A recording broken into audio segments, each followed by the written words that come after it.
para que quede aquí y sus compañeros posteriormente puedan consultar.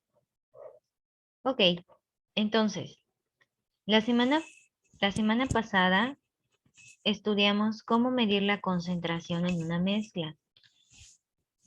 Una mezcla pues es la conformación de una sola sustancia a partir de dos o más que se van justamente a incorporar o a mezclar, de ahí el nombre.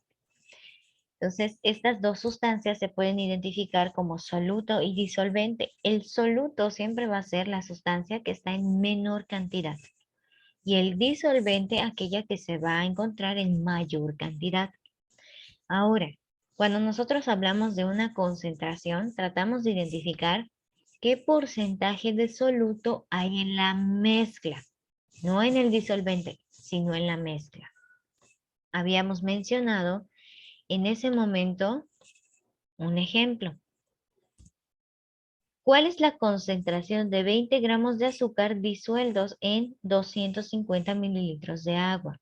A partir de aquí, nosotros ya podemos identificar quién es el soluto y quién es el disolvente.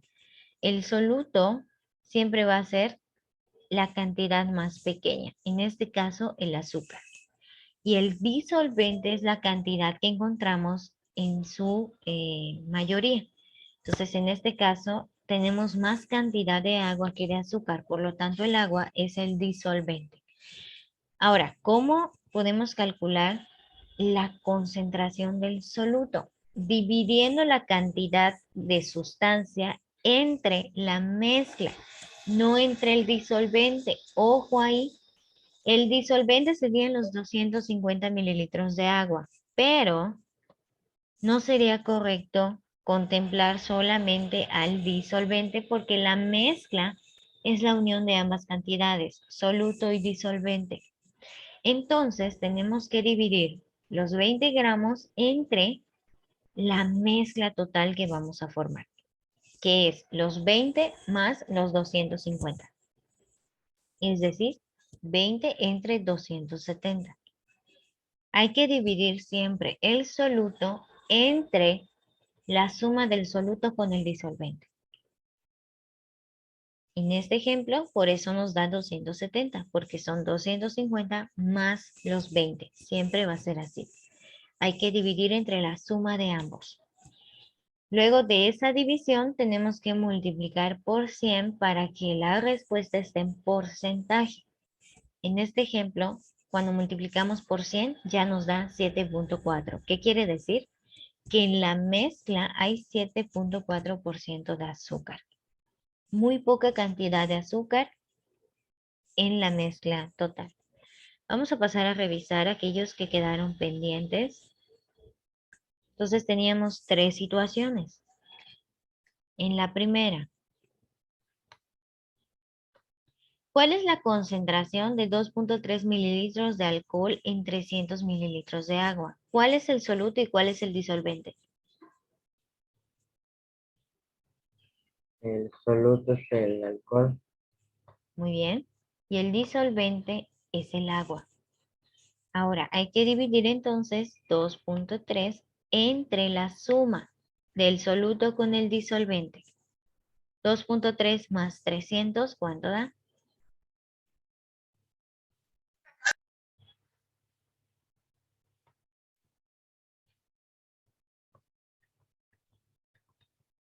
302.3. Maestra, eso es de del cuaderno que usted dijo que hay que traer las hojas. No, esta actividad es de la semana pasada. Dijimos que estaba pendiente porque había que revisar. Ah, ok. Ujú. O sea que solo lo estamos revisando, ¿no? Así es, hay que ir corrigiendo porque, chicos, si ustedes tuvieron alguna incorrecta, la tienen que volver a subir el día de hoy ya corregida. Con los procedimientos, mucho ojo. Debe tener los procedimientos, no solo las respuestas. Es lo que dice columnas de separación de mezclas. No, esa la vamos a hacer en la segunda hora. Entonces eso es lo que dice de actividad 12 del cuaderno. Esta es concentración de una mezcla. Fue la tarea de la semana pasada. Ok. Ya es de Actividad 2 del cuadernillo, ¿cuándo se hace hoy? Hoy, pero en la segunda hora, Mauricio. Ok. También la de columnas, ¿verdad? Así es. Ok, maestra. Muy bien. Entonces, si nosotros hacemos la división, este es el resultado. Este resultado hay que multiplicarlo por 100 para obtener ya el porcentaje de concentración. Nos da 0.7 aproximadamente. Lo que quiere decir que hay 0.7% de alcohol en la mezcla. Ya está, obtuvimos la concentración del soluto en la mezcla. Vamos con el inciso 2. ¿Cuál es la concentración de 5 mililitros de cloro en 1 litro de agua? Nuevamente, el soluto es la sustancia que está en menor cantidad y el disolvente la que está en mayor cantidad. Hay que dividir el soluto entre la suma de ambos. 1 litro de agua, ¿cuántos mililitros tiene? 1000. 1000. Entonces, siempre hay que cuidar que ambos estén en la misma unidad de medida. Aquí no puedo sumar 1,5 porque por un lado estoy hablando de mililitros y por otro lado de litros. Entonces, ambos tienen que estar en la misma unidad de medida. En 1 litro hay 1000 mililitros. Entonces, ahora sí, a 1000 mililitros le sumo 5. 1005.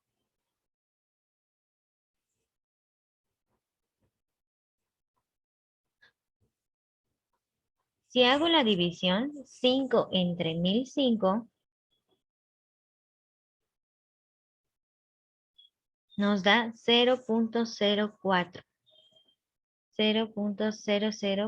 4. Ahora, esta cantidad la multiplico por 100 y nos da 0.4%, aproximadamente, con muchos decimales más. Quiere decir que hay 0.4% de cloro en la mezcla. Está bastante diluido.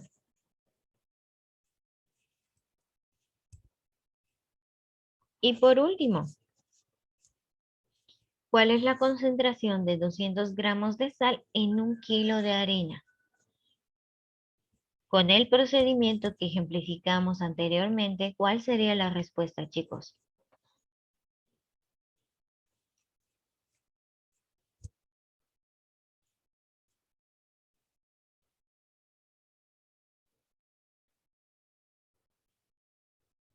Yo puse 16.66%. Es correcto, Amirani, muy bien. Yo 10.6. 10.6. Ok, ¿cómo lo calculaste, Jesús?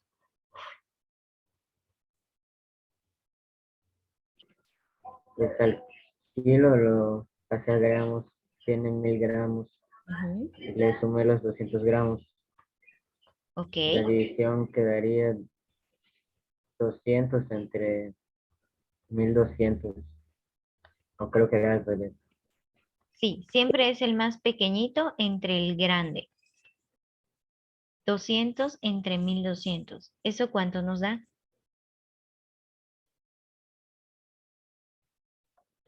0.106. 0. ¿Cuánto, Jesús?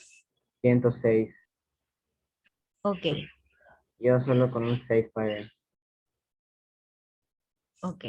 0.166. Ojo, en la calculadora, 106. a lo mejor oprimiste algo mal, pero si nosotros hacemos la división de 200 entre 1200, nos da 0.166. 0.166. Puedes corroborarlo, perdón.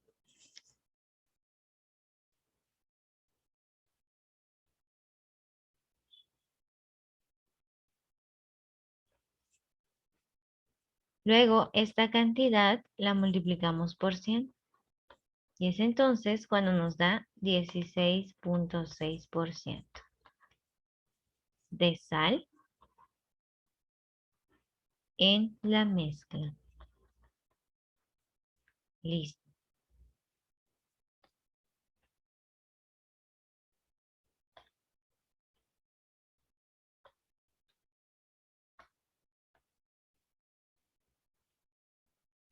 Ahora sí.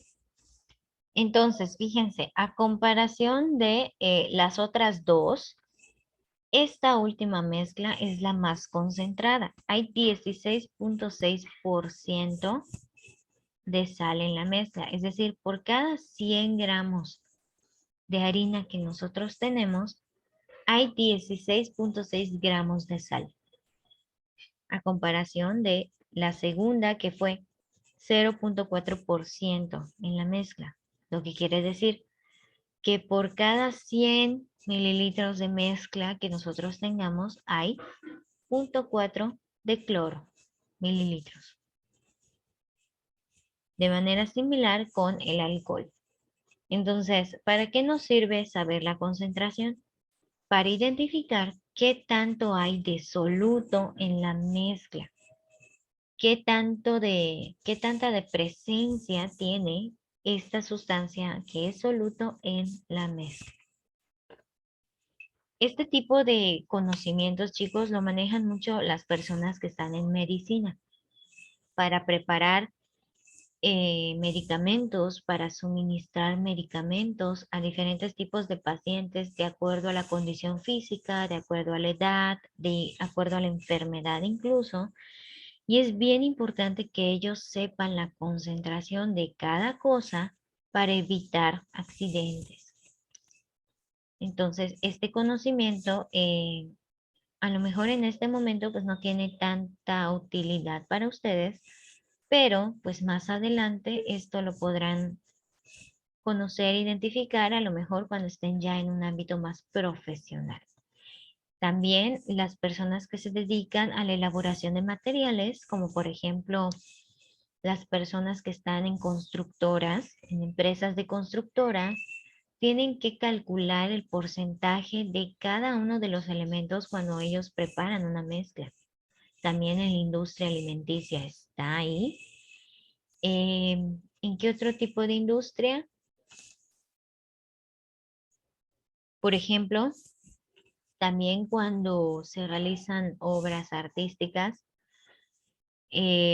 para cada tipo de tonalidad hay un porcentaje que las personas que han pintado ese cuadro pues han utilizado. Muchas veces es un conocimiento implícito, pero ellos lo utilizan. Ellos no saben a ciencia cierta lo que están haciendo, pero lo están utilizando. Y entonces hay muchísimos ámbitos de la vida cotidiana, pero en el ámbito profesional, en donde este tipo de operaciones se llevan a cabo para no cometer errores o accidentes sobre todo. Eso es bien importante. Entonces, chicos, esta actividad ya quedó revisada. Por favor, si a alguien le salió mal alguna de estas tres cantidades, puede corregir y puede volver a subir la tarea al Drive. El Drive, perdón, el Classroom. El Classroom la publicó el jueves de la semana pasada. Es la tarea que se llama Problemas, concentración de mezclas. Entonces, ahí la mayoría ya me entregó. Si no tuvieron ningún error en el cálculo y les quedó así como aquí ya explicamos, no tienen que volver a entregar. Pero si a lo mejor en alguno tuvieron alguna corrección, pueden volver a entregar, chicos. Entonces, cancelan o anulan la entrega y vuelven a subir la que es correcta. ¿Alguna pregunta hasta aquí? No, Efraín. Nada. Entonces cerramos esta parte y pasamos a la que debimos haber completado el día de ayer. Voy a borrar aquí, chicos. Ahí está. Entonces, la actividad del día de ayer fue esta, separación de mezclas. Esta actividad la tenían que realizar ustedes observando el video que les compartí por el grupo y por Classroom también. Ahí les compartí el enlace. ¿Quiénes pudieron realizar esta tarea? Yo, Yo, maestra. Muy bien, la tarea se titulaba cuestionario, separación de mezclas. Entonces, ahora nosotros ya identificamos que la mezcla, pues, es la concentración o la fusión de dos o más sustancias. Resulta que cuando nosotros estamos haciendo las mezclas, rara vez se produce un efecto químico que las modifique por completo. ¿Esto qué quiere decir? Que si bien las dos sustancias se incorporan para formar una sola, al ser la composición de dos o más, podemos separar ambas, eh, ambas sustancias o la cantidad de sustancias que se hayan mezclado para dar origen a la sustancia en general. Entonces, en el video les mencionaban de qué dependía utilizar uno u otro método para separar las mezclas. Las personas que pudieron entregar, yo aquí tengo una lista. Según el video, ¿qué les mencionaban? ¿De qué dependía utilizar uno u otro método de separación de mezclas?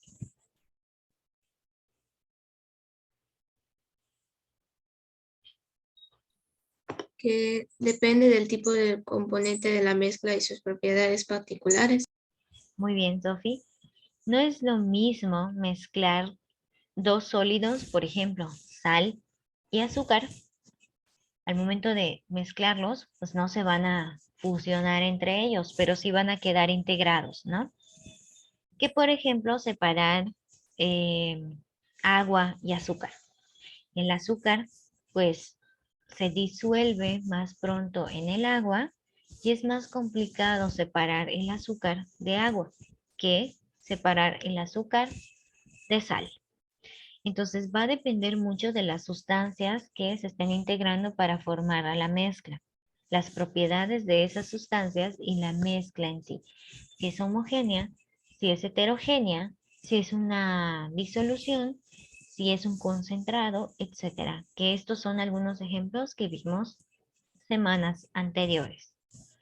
Ahora, vamos a ir comentando de forma rápida y precisa cada uno de los tipos de separación de mezclas. ¿En qué consiste cada uno de estos procedimientos?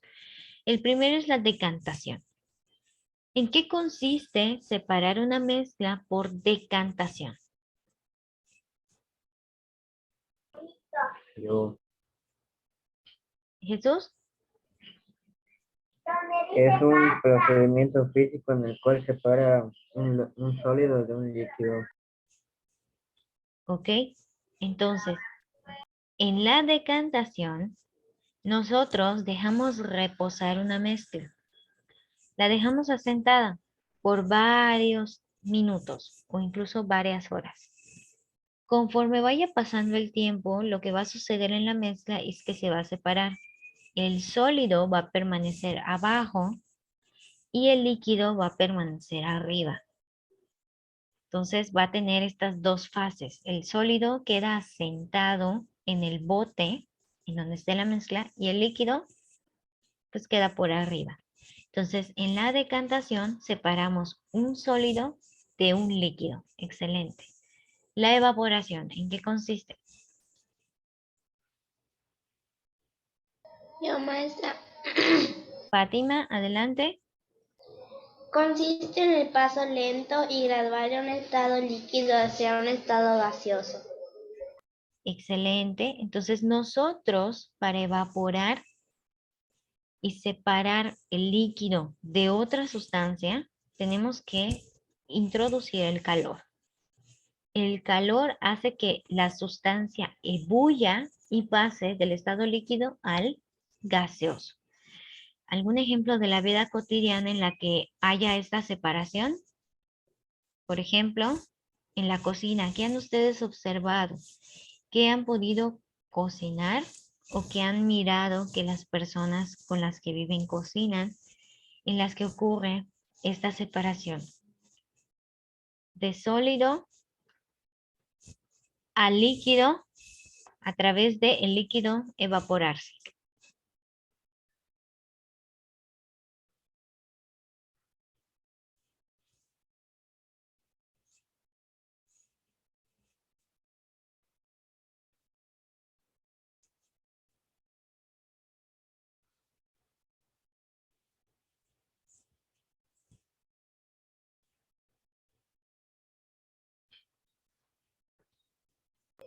¿Cómo sucede cuando ponen un huevo a evaporar? Muy bien, así es. Cuando nosotros cocemos un huevo con todo y cáscara, pues lo introducimos a un pote de agua, ¿no? Que tiene que ebullir para que el huevo se cocine. Entonces lo que sucede con el agua es que se empieza a evaporar hasta que queda solamente el huevo. Entonces ese es un ejemplo de la separación de mezclas por evaporación. Y el tipo de mezcla que estaría ahí sería heterogénea, porque podemos diferenciar claramente el agua del huevo. Ahora, la filtración. La filtración es un tipo de separación en la cual se utiliza un material poroso que retiene uno de los componentes. Por ejemplo, cuando en la cocina tratamos de separar a veces las lentejas o el arroz, dependiendo de qué tan fino sea nuestro colador, pues vaciamos toda la bolsa ahí y separamos las piedritas o aquellos restos que no necesariamente tengamos o vayamos a comer de la otra sustancia que sí vamos a poner a cocinar, ¿no? Entonces muchas veces los granos de arroz, de frijol, de cebada, de lo que sea, traen estos restitos que no se cocinan. Lo vamos como limpiando a través del colador. Entonces, la filtración puede ser un ejemplo de ello.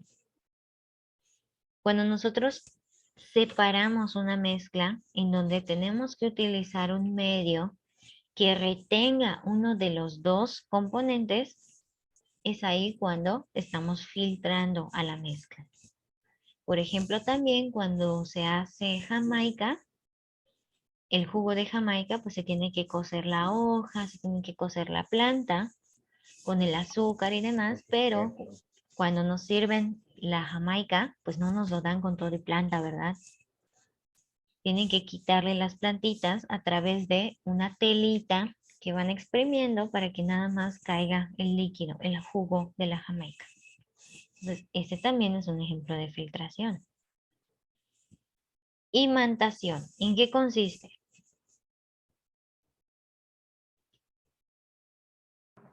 La separación por medio de imanes. Así es. La imantación, por lo general, no lo podemos apreciar en la vida cotidiana porque tiene que ver más con sustancias sólidas que tienen la propiedad de ser atraídas por los imanes. Entonces, a lo mejor en otra industria, en la industria de la construcción, ahí sí, porque se mezclan tantos componentes que a lo mejor al final pueden ir quedando residuos. Entonces, la imantación es el empleo de imanes para separar algunos sólidos. Centrifugación. Consiste en la aceleración centrípeta. Las partículas del sólido se unen para definir una fase. Muy bien, en la centrifugación se utiliza una fuerza centrípeta en la que el sólido se mantiene al centro, pero el líquido se puede ir expulsando. Cuando nosotros lavamos ropa, por ejemplo, la ropa que está mojada, pues al momento de integrarla o meterla a la centrífuga, pues estamos separando la tela del agua. Entonces, por eso, cuando abrimos la centrífuga, la ropa que habíamos metido está casi seca, está nada más húmeda.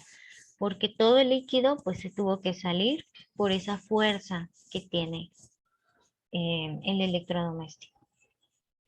Luego la sublimación. ¿Qué es la sublimación, chicos?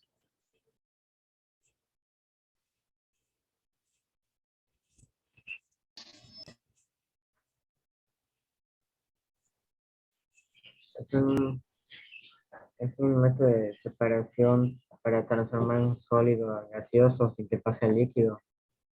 Así es, también se utiliza más en la industria en el ámbito profesional, perdón, porque pues requiere un control del contexto. No es tan sencillo pasar un sólido a gaseoso inmediatamente, sin que pase por el estado líquido. Entonces se necesitan muchas condiciones para que un sólido pase inmediatamente de sólido a gaseoso sin pasar por el líquido.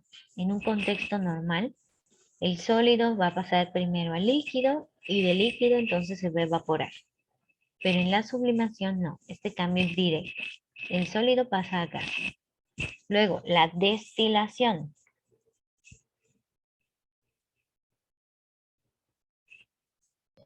Es un proceso físico utilizado en química para separar mezclas de líquidos mediante el calor. El calor, la destilación. Excelente. Por último, nos vamos a la cromatografía.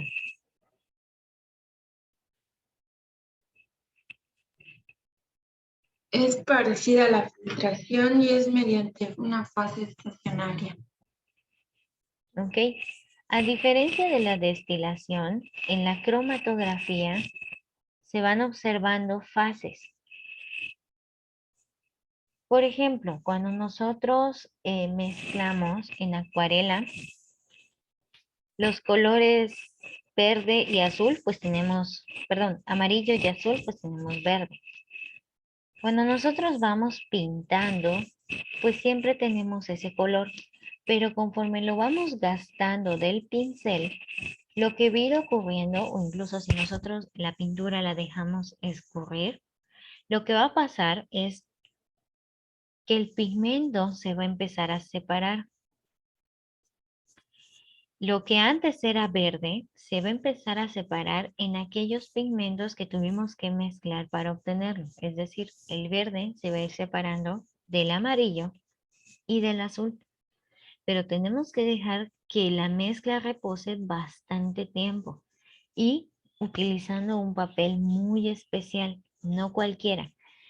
Es un papel que permite ir absorbiendo en tiempos diferentes cada uno de los pigmentos. Entonces nosotros podríamos ver la gama de colores que dieron origen a aquel color que utilizamos de manera directa. Entonces en la cromatografía se utiliza eso. Es un tipo de separación en la cual se van desintegrando los componentes en pigmentos. Se van teniendo cada una de estas fases para ir diferenciando cada uno de los componentes. Por último, ya para ir cerrando, ¿cuál es la utilidad de saber o de conocer cada uno de los métodos de separación en la industria? Cuando nosotros ya nos enfrentamos a un ámbito profesional, ¿de qué nos sirve conocer cada uno de estos métodos de separación?